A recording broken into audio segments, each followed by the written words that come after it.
There's a whole lot going on in the political space, and you need to be aware because now you are a taxpayer and you need to know who to vote for.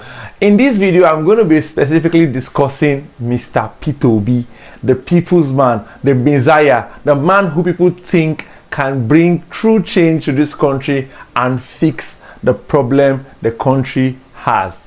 Mr. Peter Obi has just moved to the ADC from the Labour Party, which is his third big political move from APGA to PDP, from PDP to Labour Party, and Labour Party to the ADC.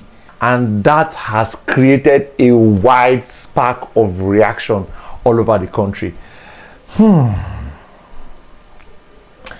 Peter Obi has been recorded, has been seen talking about never moving to any party because he does not need to move, right? And people thought or think that he doesn't need a platform because last elections we saw how his movement could give him 6 million votes even though his party was weak. So you don't need, they think, or the idea is that he doesn't need a strong political platform. So if he has 6 million voters in his pocket, why then is he moving to the ADC? Those are questions people have to ask.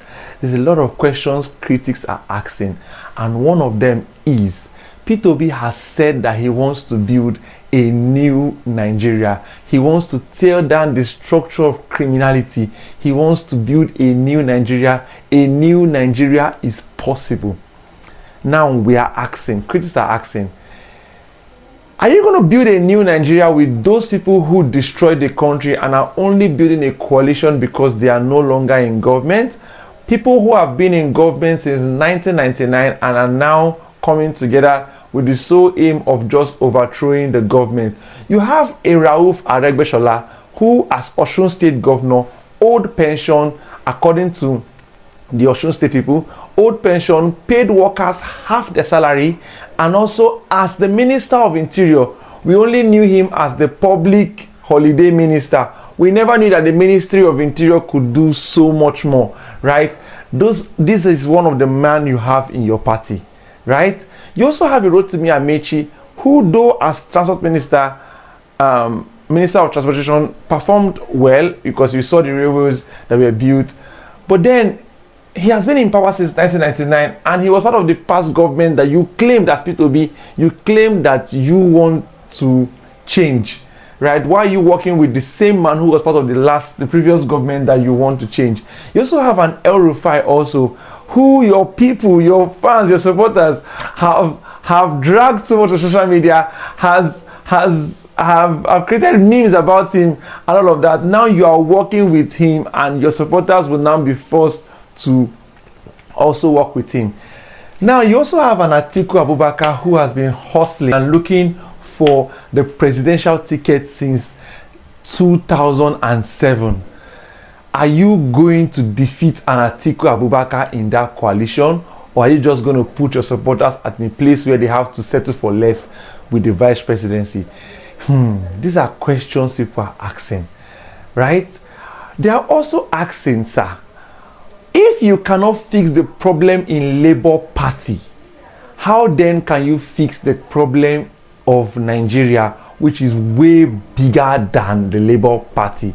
We have a lot of cabals to fight. We have a high illiteracy rate. We have a lot of states, a lot of people. How are you going to fix the problem of Nigeria if you cannot fix the problem of the Labour Party? These are questions people are asking. And because you have said that you want to change this country, people are thinking, are you going to change the country with these men by your side? Who will be your ministers? Who will make your appointments?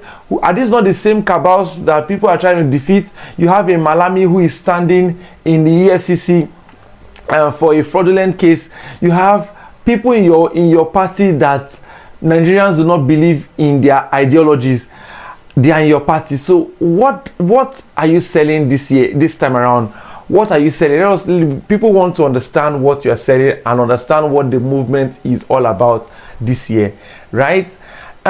It's important to note that Mr. Peter Obi is a very, very, very, very big player to watch out for this election, because there are new voters coming up.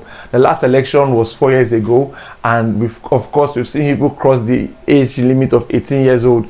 They are going to get their voters card, they want to be voting. So you have a high population of voters, new fresh voters coming in, so they want to understand where they are going, what direction is it they are taking for this next election, right? These are questions people want to answer, right? They want answers to this question, and they want to know what the direction is. They don't just want to follow a movement blindly. They want to perfectly understand what they are doing, so they can convince their friends to also join the movement. All right, the year 2026 is going to be a very, very interesting year. That's why you need to stay active and tuned to my videos, so that I can keep explaining things to you and breaking them down for you to understand them in the best way you can, because you are a taxpayer now. You need to know who you are voting for and who you are not supposed to vote for.